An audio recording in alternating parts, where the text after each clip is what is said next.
Hello friends, welcome back to my channel. आज मैंने यहाँ पे बनाया है बिल्कुल देसी खाना। ये बनाई है मैंने बाजरे की रोटी, बैंगन का भरता और बथुए की मसाला छाछ। तो ये देखिएगा, यहाँ पे आज मेरा है ये लंच। तो चलिए शुरू करते अपनी रेसिपी। तो यहाँ पे भरता बनाने के लिए मैंने ये 2 बैंगन लिए हैं। बड़े साइज़ के बैंगन लीजिएगा जब भी आप भरता बनाएं, क्योंकि बड़े साइज़ के जो बैंगन होते हैं ना, वो अच्छे से भुनते भी हैं और वो थोड़े सॉफ्ट भी होते हैं। सॉफ्ट आप लेंगे ना बैंगन तो उसमें बीज भी थोड़ा कम होता है। तो मैंने ये पानी से यहाँ पे वॉश कर लिए हैं और अब इन्हें मैंने यहाँ पे कपड़े से पोंछ लिया है। इसके बाद हम इनमें चीरा लगा के एक बार चेक कर लेंगे कि हमारा जो बैंगन है ना वो अंदर से ख़राब ना हो, कोई कीड़ा वगैरह ना हो। तो बस इसीलिए हमें यहाँ पे ऐसे चेक कर लेना है। तो मैं इस तरीके से एक बैंगन में 2 कट लगा दूंगी। और मेरी जो बैंगन है ये देखिएगा बिल्कुल साफ है, कोई कीड़ा नहीं है और इसमें बीज भी नहीं है। सॉफ्ट वाला बैंगन है तो उसमें बीज कम होता है। ये बैंगन लेने की एक पहचान होती है। आप उसे दबा के देखिएगा तो सॉफ्ट होना चाहिए। तो ये दोनों ही बैंगन में मैंने इस तरीके से यहाँ पे चीरे लगा दिए और दोनों ही बैंगन को मैंने चेक कर लिया। ये देखिएगा, इसमें भी नहीं है कुछ भी, बिल्कुल साफ है ये बैंगन भी।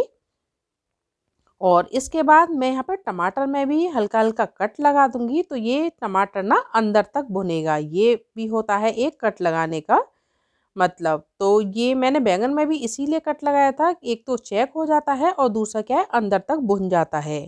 तो इसी तरीके से टमाटर में मैंने कट लगा दिए तो टमाटर भी हमारा अंदर तक अच्छे से भुन जाएगा। इसके बाद हम इन पे लगा देंगे अच्छे से ऑयल। तो मैं यहाँ पर मस्टर्ड ऑयल का यूज़ कर रही हूँ। जो देसी खाना होता है अधिकतर मस्टर्ड ऑयल में ही बनाया जाता है। और जब बैंगन का भरता होता है ना, उसमें तो सरसों के तेल की बहुत ही बढ़िया सी खुशबू भी आती है। तो मैं यहाँ पे बैंगन और टमाटर पे बहुत अच्छे से यहाँ पे ऑयल लगा दूंगी हर तरफ से। तो इससे क्या होता है, ये भुनने के बाद ना इसका छिलका भी आराम से उतर जाता है। तो ये देखिएगा, मैंने सभी पे अच्छे से ऑयल लगा दिया और अब इसे यहाँ पे हम भुनने के लिए रखेंगे। तो मैंने यहाँ पे एक जाली ले ली है जिसे मैंने गैस के चूल्हे पर रख दिया, गैस को भी ऑन कर दिया। और अब इसी पे हम यहाँ पे बैंगन और टमाटर को इस तरीके से सेट कर देंगे कि सभी पे यहाँ पे फ्लेम लगती रहे और ये ना बहुत अच्छे से भुन जाए।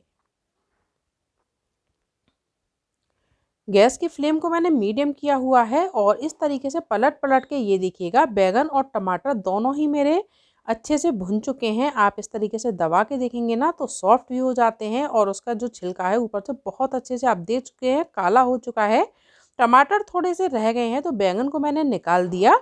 और ये देखिएगा बैंगन अच्छे से भुन चुके हैं। तो इसका ये छिलका है ना, इस तरीके से हम हटाएंगे तो आराम से ये हट जाता है।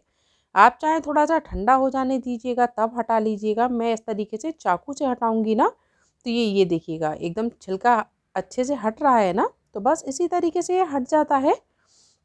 दोनों ही बैंगन के मैं छिलके इसी तरीके से यहाँ पे निकाल दूंगी।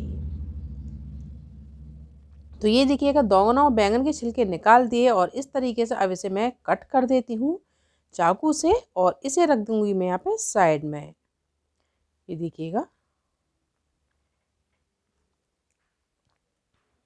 और अब इसके बाद मेरे जो टमाटर हैं ना वो भी भुन चुके हैं, वो भी मैंने निकाल दिए। तो टमाटर का भी छिलका हम यहाँ पे निकाल देंगे। तो वो भी इसी तरीके से यहाँ पे हट जाता है चाकू से। तो इसे भी हम टमाटर को भी इसी तरीके से चाकू से कट कर देते हैं। तो टमाटर और बैंगन दोनों को ही मैंने छील के और कट करके रख दिया। अब हम बनाएंगे यहाँ पे अपना भरता। तो यहाँ पे इसे हटा देते हैं, ऊपर का पोर्शन इसका निकाल देती हूँ मैं। ये देखिएगा, इसे पीसने की ज़रूरत नहीं होती है भरते में। तो अब इसे रखेंगे हम साइड में और अब बनाएंगे अपना भरता।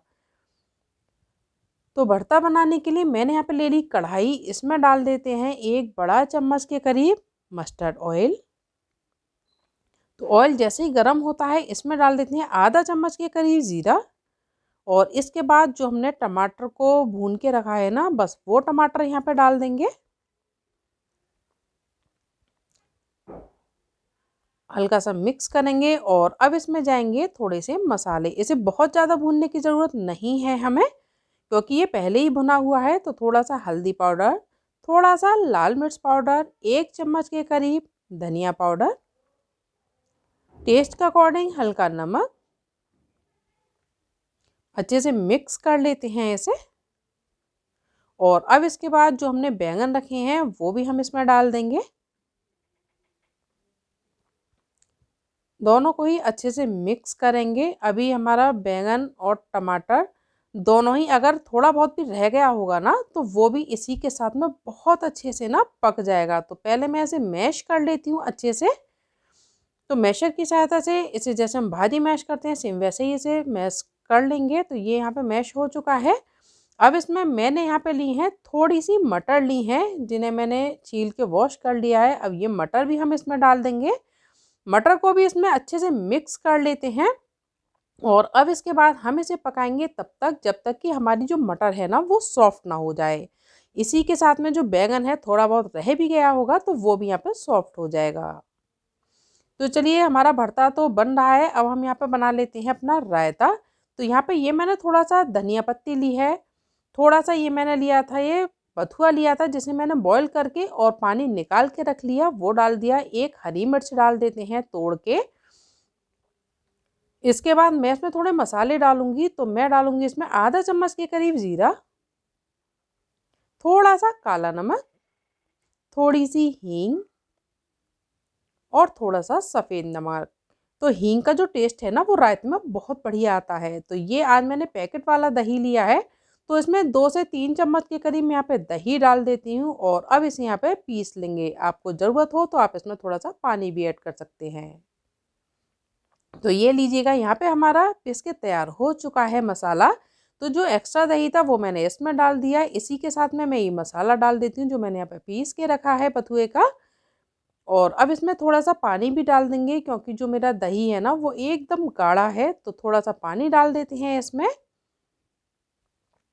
और अब इसे जो हाथ वाली रई होती है ना लकड़ी की उससे चलाएंगे। अगर आप चाहें तो मिक्सर जार में भी चला सकते हैं लेकिन मिक्सी में चलाने में क्या होता है ना दही एकदम पतला हो जाता है। इसलिए मैं ये जो हाथ वाली रई होती है ना इससे रायता मुझे सबसे ज़्यादा अच्छा लगता है तो मैं इसी से चला लेती हूँ। अब इसमें मैं थोड़ा सा पानी डाल देती हूँ क्योंकि बहुत ज़्यादा गाढ़ा है अभी ये रायता। आप चाहें तो इसमें बूंदी भी डाल सकते हैं। तो बस ये हमारे यहाँ पे तैयार हो चुका है ये देखिएगा। अब इसमें जो जीरा डालना है बना हुआ वो मैं इसमें बाद में ऐड करूँगी। तो अब मैं इसे रख देती हूँ साइड में। अब देख लेते हैं अपना भरता। तो ये देखिएगा यहाँ पे हमारा जो भरता है ना ये देखिएगा बहुत बढ़िया से एकदम बन रहा है। खुशबू इसकी बहुत बढ़िया आती है। जब भुने हुए बैंगन का ये भरता बनता है ना तो बहुत बढ़िया खुशबू आती है। एक बार मटर को चेक कर लेते हैं। तो अभी ये हल्की सी ये रह गई है, बहुत अच्छे से सॉफ्ट नहीं हुई है। तो एक बार मैं इसे और कवर कर देती हूँ 2 से 3 मिनट के लिए। तो यहाँ पे 2 से 3 मिनट के करीब हो चुके हैं। आप जब भरता बनाए ना तो उसे 1-2 बार बीच में चेक करते रहिएगा क्योंकि हम इसमें पानी वगैरह भी नहीं डालते हैं और बैंगन भी हमारे भुने हुए होते हैं ना तो वो हल्का नीचे लग भी जाते हैं। तो अब यहाँ पे हमारी जो मटर है वो बहुत अच्छे से सॉफ्ट हो चुकी है। भरता भी एकदम बन के बहुत बढ़िया सा तैयार हो चुका है। थोड़ी सी डाल देते हैं अब इसमें धनिया पत्ती और थोड़ा सा डाल दूंगी मैं इसमें गरम मसाला। इसे अच्छे से मिक्स कर लेते हैं। तो यहाँ पे हमारा भरता एकदम बन के तैयार हो चुका है। इसे रखूंगी मैं साइड में। ये देखिएगा है ना एकदम लाजवाब। तो चलिए अब बनाते हैं अपनी बाजरे की रोटी। तो मैंने यहाँ पे बाजरे का आटा ले लिया है क्योंकि सिर्फ मुझे अपने लायक ही रोटी बनानी है, 2 रोटी। इसमें थोड़ा सा मैंने डाल दिया नमक। और अब इसे हम लगाएंगे यहाँ पे एकदम बहुत गर्म जो पानी होता है ना उससे लगाएंगे। एकदम गर्म पानी था ये। अब मैं इसे थोड़ा थोड़ा करके पानी डालती जाऊंगी और इसे यहाँ पे मिक्स करती जाऊंगी। आप चाहें तो स्पून की सहायता से पहले मिक्स कर लीजिएगा क्योंकि ध्यान रखिएगा पानी यहाँ पे बहुत गर्म है। मैं इस तरीके से करती जाऊंगी और हल्का हल्का से यहाँ पे मिक्स करती जाऊंगी। तो जब हम गर्म पानी से आटा लगाते हैं ना बाजरे का या मक्के का तो उसकी रोटी बहुत आसानी से बन जाती है। ये देखिएगा इस तरीके से मिक्स करते जाएंगे हाथों से अच्छे से रगड़ रगड़ के मसलते हुए हम आटा लगाएंगे। तो ये बहुत बढ़िया से आटा ना हमारा लचीला लगेगा। जैसे गेहूं का आटा होता है ना उस टाइप का सा हो जाएगा। सेम वैसा तो नहीं होगा लेकिन उस टाइप जैसा हो जाता है। तो रोटी बनाने में बहुत आसानी होती है। मेन रोटी बनाने में सबसे ज़्यादा रोल होता है आटे का। अगर आपका आटा बहुत अच्छे से लग जाता है ना तो आपकी रोटी भी बहुत बढ़िया से बन के आती है। चाहे आप गेहूं का लगाएं, मक्के का लगाएं या फिर आप बाजरे का आटा लगाएं। तो मेन आटा तब तक लगना चाहिए जब तक कि वो फटे नहीं। तो इस तरीके से मैंने आटे को बहुत अच्छे से मिक्स कर लिया, सारा आटा इकट्ठा कर लिया और अब इसे हम इस तरीके से हथेली की सहायता से लगाएंगे। ये देखिएगा, ऐसे आप आगे को कीजिएगा हथेली की सहायता से, तो ये इसमें एक लचीलापन आ जाता है, जैसे एक गेहूं के आटे में होता है ना लचीलापन कि उसकी रोटी टूटती नहीं है, ऐसा ही इसमें कुछ आ जाता है जब आप इसे हथेली से करते हैं। हल्का सा हाथों को गीला कीजिएगा और उसके बाद हम इससे ये देखिएगा ऐसे करेंगे जैसे हम गुलाब जामुन बनाते हैं तो उसका जो हम मावा सेट करते हैं ना, इसी तरीके से करते हैं। तो बस वैसे ही हमें ये यहाँ पे बाजरे के आटे को इसी तरीके से लगाना है, तो ये हमारा आटा बहुत अच्छे से लग जाएगा। और इसे हमें तब तक करना है जब तक कि हमारा ये आटा फटता है। इसका फटना बंद हो जाना चाहिए जब हम इसे इकट्ठा करें या फिर हम इसकी लोई बनाएं, तब तक के लिए हमें इसे करना है। बहुत ज़्यादा टाइम नहीं लगता है, 2 से 3 मिनट लगती हैं बस। 2 से 3 मिनट तक आप इस तरीके से कीजिएगा तो ये आपका एकदम सेट हो जाएगा। अब ये देखिएगा मैंने इसको गोल गोल किया तो अब ये फट नहीं रहा है, तो मतलब मेरा आटा लग के तैयार हो चुका है। अब बना लेते हैं अपनी रोटी। तो ये जो बाजरे की रोटी बनती है ये नॉर्मल गेहूं की रोटी से थोड़ी सी मोटी होती है। आप बहुत ज़्यादा पतली नहीं बनाइएगा वरना ये अच्छे से नहीं बनेगी। तो ऐसे लोई लेंगे और इसे हाथों से पहले हल्का सा बड़ा कर लेंगे कुछ इस तरीके से। तो ये देखिएगा हथेली से और फिंगर की सहायता से आप इस तरीके से थोड़ा सा बड़ा कर लीजिएगा और फिर आप इस पर पलोथन लगा सकते हैं। आप बिना पलोथन के बनाना चाहें तो आप कोई पॉलीथिन हो ना साफ, जो ट्रांसपेरेंट पॉलीथिन आती है साड़ी वाली या फिर नमक कोई पैकेट वाली आती है, तो उस पर भी आप बना सकते हैं। आज मैंने यहाँ पे पलोथन लगा के बनाया है। तो इस तरीके से आप घुमाते जाइए और रोटी को थोड़ा सा मोटा बेलिएगा। तो मैंने साइड में तवा भी रख दिया है गरम होने के लिए और यहाँ पे मेरी रोटी भी एकदम बिल चुकी है। ये देखिएगा मैंने थोड़ी सी ये मोटी रखी है जो गेहूं की रोटी होती है ना उससे। और अब इसे हम यहाँ पे सेक लेंगे। तो यहाँ रोटी को डाल देते हैं तवे पे और जब ये नीचे से हल्का सा सिक जाएगी तब हम इसे यहाँ पे टर्न कर देंगे। ये देखिएगा बस इसे थोड़ा मीडियम फ्लेम पे सेकिएगा, हाई फ्लेम पे नहीं सेकिएगा वरना ये ना अच्छे से सिकती नहीं है। तो दूसरी रोटी मैंने डाल दी तवे पर और इसे सेक लेते हैं हम यहाँ पे डायरेक्ट फ्लेम पर।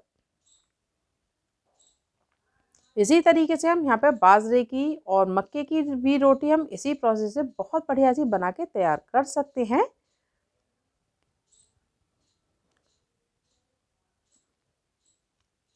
तो ये देखिएगा आप देख सकते हैं यहाँ पे मेरी रोटी थोड़ी फूल भी चुकी है। तो चलिए हमारा यहाँ पे लंच तैयार हो चुका है, सर्व कर लेते हैं। तो ये है यहाँ पे हमारा बहुत बढ़िया सा बना हुआ बैंगन का भरता, साथ में है मसाला बथुए का रायता और ये है हमारी यहाँ पे बाजरे की रोटी। इस पर लगा देते हैं देसी घी और लीजिएगा एकदम देसी गांव के स्टाइल में बना हुआ खाना के मज़े।